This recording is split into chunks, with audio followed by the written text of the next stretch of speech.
Throwing the lines in a blender is not what is going to help this Boston Bruins offense.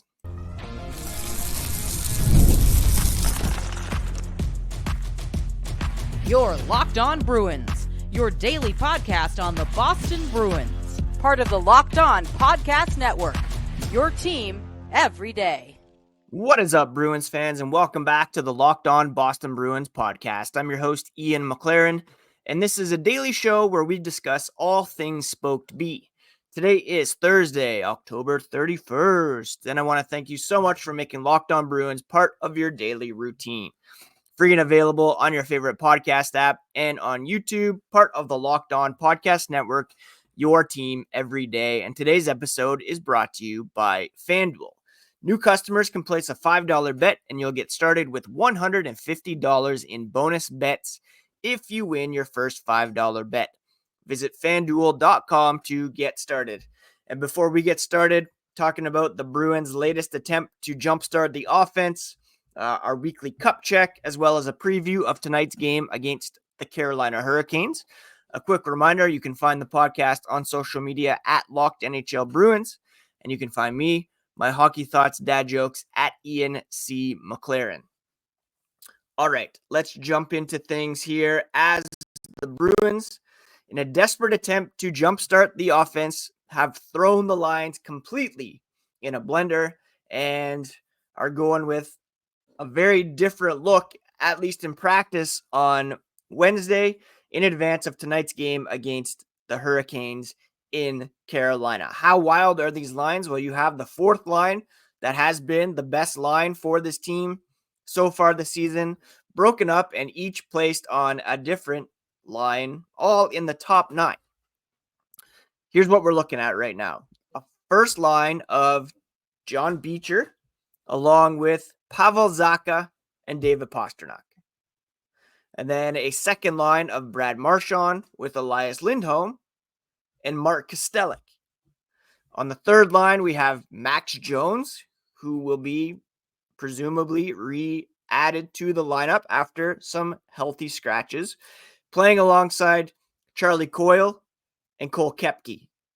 And then a fourth line of Trent Frederick, Matthew Poitras, and Justin Brazeau. Now, you could easily argue that this fourth line could be the new top line. You could say Pavel Zacha, Pastrnak, Beecher is, I mean, who knows? Whatever line Pastrnak is on, of course, is the top line. But all of this reeks of a desperate attempt to jumpstart the offense.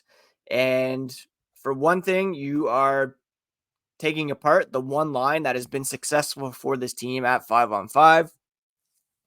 And you are giving guys who are struggling so far offensively new faces to try to generate some chemistry with. Now, at the root of the problem is some core players who have not been performing. The Bruins are 4-5-1.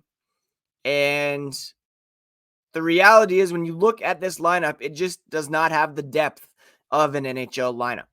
You have one star player in David Pastrnak. You have a couple, 2 or 3 second, third line centers in Elias Lindholm. He's being paid like a top line center, but he's not playing like one at the moment. Pavel Zacha, Charlie Coyle, second, third line centers. You have Brad Marchand, who once was an elite level left winger at 36 years of age. And after 3 offseason surgeries, he's not quite at that level. And then you have a bunch of other guys who are in the bottom 6 for any other team in the NHL. Maybe, probably. John Beecher, Mark Kastelic, Max Jones, Cole Koepke, Justin Brazeau.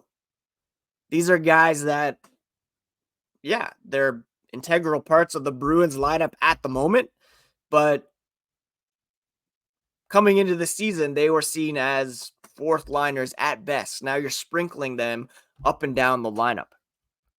Max Jones, throw him back into the lineup. The problem is the guys who are playing aren't producing, Pavel Zacha, Charlie Coyle, Trent Frederick.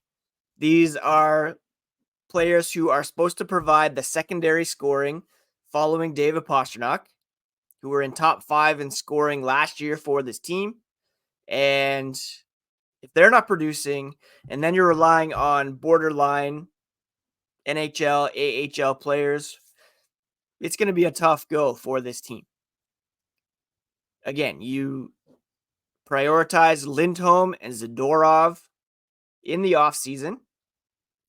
You lost Jake DeBrusk, Danton Heinen, James Van Riemsdyk, and you replaced them with the likes of Cole Koepke, Marcus Stellick, Max Jones, Riley Tufte. You're counting on Justin Brazeau to continue to step up. The reality is, think about where this team would be if they hadn't gotten production from that fourth line so far. They could be well down the Eastern Conference standings, even further than they already are, down with the Pittsburgh Penguins in last place. This team just is not good enough or deep enough to not have these top guys perform. And it doesn't matter who you put with whom right now. They're just not deep enough or good enough. Charlie Coyle, again, does not have a 5-on-5 goal this season. Brad Marchand has one 5-on-5 goal this season. Pavel Zacha still looking for his first 5-on-5 goal. The only players who have met or exceeded expectations for this,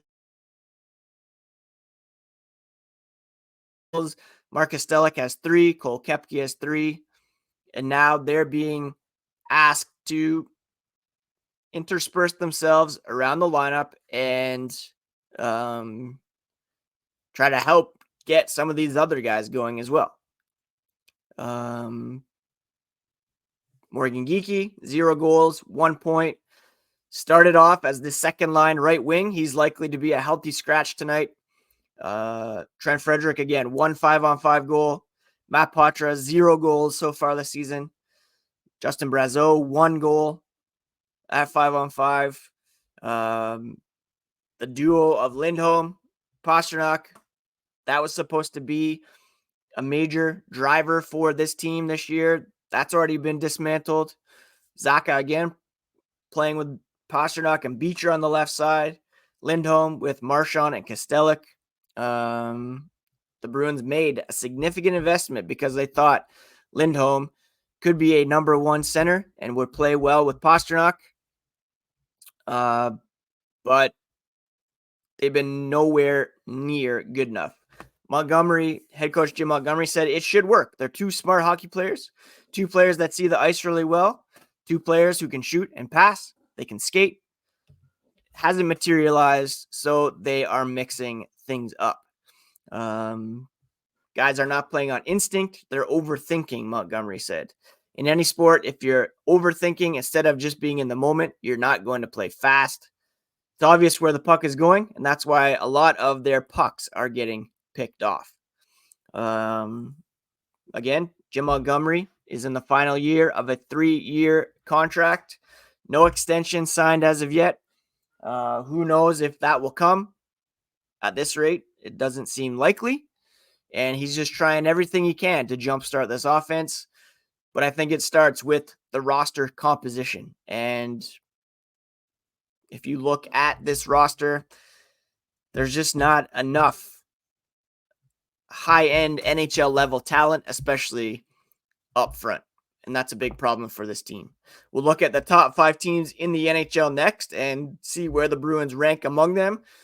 Maybe these teams have more secret sauce when it comes to depth. We'll take a look here as the podcast continues.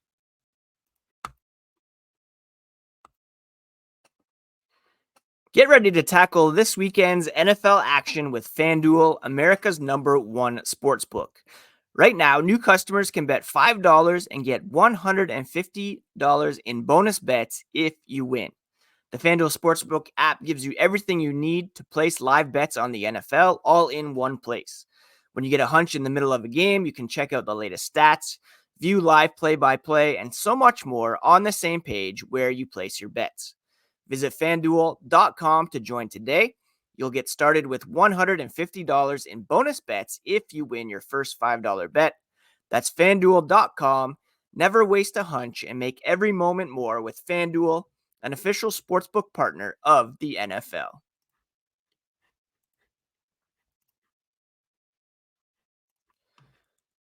All right, it's time for our weekly cup check where we look at the top 5 teams around the NHL and assess where the Bruins rank among them. And it's pretty far down the list where the Bruins are at the moment. Traditionally, when we've done this, the Bruins have been well up there.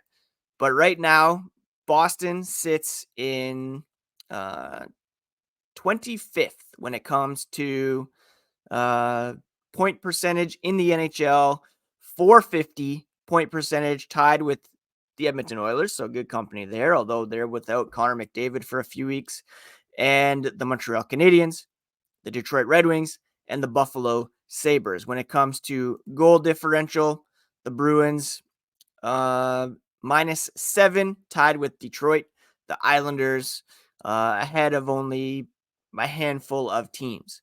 At the top, you have the Winnipeg Jets with a 900 point percentage. They're 9-1 through 10 games. The Dallas Stars at 778. The Minnesota Wild at 778. The Washington Capitals at 750, tied with tonight's opponent in the Carolina Hurricanes, who are 6-2. They've only played 8 games so far, but they have 12 points and a +8 goal differential. They're coming into tonight's game on a 4-game winning streak. Now, of course, it is super early, but you look at a team like the Winnipeg Jets and compare what they've been able to accomplish offensively compared to our Bruins. They have 2 forwards who are rolling at pretty high level right now. Kyle Connor with 17 points through 10 games. Mark Scheifele with 13 points through 10 games. You have another forward averaging over a point per game in Nikolai Ehlers at 11 points through 10 games. And then you have 2 defensemen chipping in with over a point per game production in Neil Pionk and Josh Morrissey. Then they have a couple other guys with 9 points in Nino Niederreiter, Cole Perfetti, getting contributions up and down the lineup, even from former Bruin Colin Miller, who has 5 points through 10 games. So their offense is just loaded with some pretty good talent at the moment. Same thing with the Dallas Stars, one of the deepest teams in the NHL. They're led in scoring by Matt Duchene, Logan Stankoven, Tyler Seguin is up there. Their best players have not even been their best players yet, but that doesn't matter because they still have so much talent up and down the lineup that they can offset it. Roope Hintz, Mason Marchment, Jason Robertson, Thomas Harley, Wyatt Johnson, Jamie Benn, Evgeny Dadonov, Miro Heiskanen, Maverick Bourque. Like, that team is loaded with talent. Same with the Minnesota Wild. They're even still paying Ryan Suter and Zach Parise, but they boast the likes of Kirill Kaprizov, Matt Boldy, an up-and-coming center Marco Rossi, Brock Faber on the back end. Then you have the fourth place team, which is kind of surprising, that Washington Capitals. Dylan Strome leading the way for them. Connor McMichael, a young center, stepping up over a point per game. Alex Ovechkin, John Carlson, Tom Wilson, Pierre-Luc Dubois, Jacob Chikrin. Like, they have some talent there, and they're not even getting great goaltending in Charlie Lindgren and Logan Thompson as of yet. And the problem is the Bruins don't have the underlying numbers to suggest that a rebound is coming. They're a bottom team in the NHL when it comes to shot attempt differential at 5-on-5. They rank 22nd. Shot differential 5-on-5. The Bruins rank 20th. High danger chances 5-on-5, the Bruins rank 22nd. So they're not terrible. And perhaps, no, it's certain that, well, not certain, but their shooting percentage of 7.77 at 5-on-5 ranks 22nd. So that should rise at some point. The Bruins should kind of have some positive regression here offensively. I don't believe these players like Coyle, Zaka, Frederick are going to maintain these atrocious scoring rates all season long. But it's just a matter of when it's going to happen. You look at a game the other night against the Philadelphia Flyers. That was a prime opportunity for this team to drop some goals on a very poor defensive team. Not the best goaltending. They were missing one of their best defensemen in Cam York. That was a real missed opportunity, and it's not going to get any easier coming up with games against the Hurricanes tonight and then back-to-back over the weekend against those same Flyers and the Seattle Kraken, who are pretty hot after having dropped 8 goals against Montreal. We'll see what they're able to do tonight against the Toronto Maple Leafs. Then they have a game against Ottawa on Saturday, so they'll be a back-to-back situation as well, which is good for the Bruins because they'll be coming off a back-to-back. All this to say, the Bruins are not anywhere near the top 5 in the NHL at the moment. They have some real scoring issues, some real roster composition issues. Still waiting. Again, not that he's going to be the savior perhaps, but the infusion of Tyler Johnson could help. We'll see if he's signed in time for today's game against the Hurricanes. It was on October 30th last year that Danton Heinen was signed. It's now the 31st. So we're past that point now. He's been very patient and waiting, still practicing with the team. We'll see here this morning if they have a morning skate and whether he's in the lineup. I'd rather have him in there than Geeky and Max Jones at the moment. We'll preview that game against the Hurricanes coming up here as the podcast continues.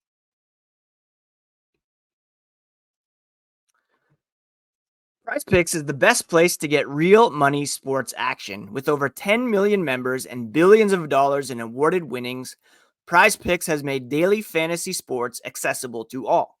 You just pick more or less on at least 2 players for a shot to win up to $100 your cash.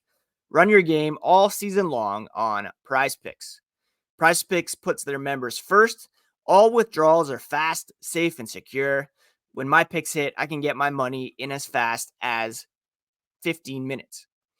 So if you think Leon Draisaitl will get more than half a goal next week, Austin Matthews for more than 7, 6, 5, cook up hot takes with your friends and win real money this hockey season when you and your crew run your game on PrizePicks. Just download the app, use code LOCKEDONNHL, and get $50 instantly after you play your first $5 lineup. That's promo code LOCKEDONNHL to get $50 instantly after you play your first $5 lineup. PrizePicks, run your game. All right, Bruins, Hurricanes tonight in Carolina. Spooky proposition for the Bruins to try to get back on track here.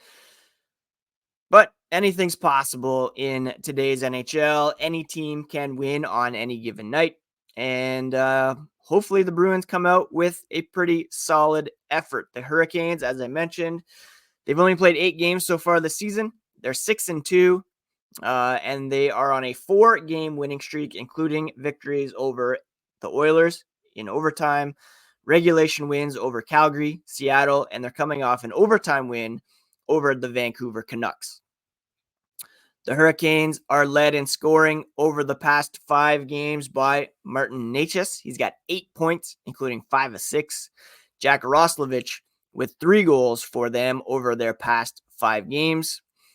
In total, Necas leads the way with 11 points, followed by Sebastian Aho, Andrei Svechnikov, Seth Jarvis, and Jesperi Kotkaniemi. They're not as deep as they have been in the past, but they're getting good contributions from the back end from Shane Gostisbehere, as well as Dmitry Orlov, Brent Burns, Jacob Slavin, always a solid option. They did lose Brett Pesce, who that diminished their blue line a little bit, but still a very solid team. Frederik Andersen is their top goalie this season, but he's out of the lineup at the moment. Peter Kochetkov, an .894 save percentage with a 3-1 record. Spencer Martin was recalled. Perhaps he'll get the call after the Hurricanes traveling from Vancouver to back to home. Now, in terms of special teams, the Hurricanes have the 10th ranked power play, the 8th ranked penalty kill. The Bruins are 26th on the power play, 15th on the penalty kill. So special teams could be a factor here. The Bruins also dropped below 50% recently in the faceoff circle. They rank 21st, whereas the Hurricanes are 13th. So that could be a factor tonight as well. The Hurricanes are scoring at 3.38 goals per game, which is 13th. The Bruins are 24th with 2.7 goals per game. The Bruins are allowing 3.4, which is 19th. So 3.38 for the Hurricanes. Bruins are allowing 3.4. So you can expect 3 to 4 goals for this team, whereas they're only allowing 2.38. And the Bruins are scoring 2.7. So a 4-2 game here, not out of the question in favor of the Hurricanes. Their 2.38 is third in the NHL that they're allowing. Of course, a lot of that was with Andersen in net. He had a .941 save percentage compared to .891 for our boy Peter Kochetkov, who's likely to get the call.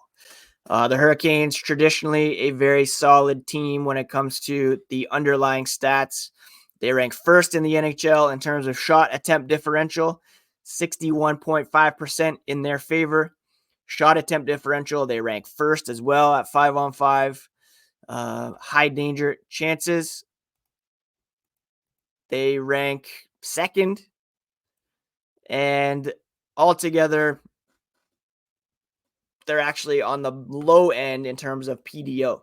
So put those underlying numbers together with the fact that they've only got a 7.55 shooting percentage at 5-on-5. And this could be a game where either the Bruins or Hurricanes can rectify things offensively with some positive regression here. Do I have faith in the Bruins bouncing back tonight and beating the Hurricanes? Not really. Especially when they're tinkering with the line so much, it kind of reeks of desperation. And I don't see, especially based on the effort the other night, it's going to take a couple solid games for me to start believing in this team again. And tonight against the Hurricanes may not be the best place for that to happen. But we'll see. Who knows? Sometimes this team surprises us. It is Halloween, so everybody stay safe out there. Have fun with the littles if you're heading out. Please do take care of yourselves. Take care of each other. Rough times all around. And just sending love to everybody who needs it today. Please do check out the Locked On Fantasy podcast next. Steal and Flip will give you all the tips you need to get the edge over the competition. Please do subscribe to Locked On Bruins if you have not already. And we'll be here tomorrow to recap tonight's game and preview the weekend's action as well. Take care, friends.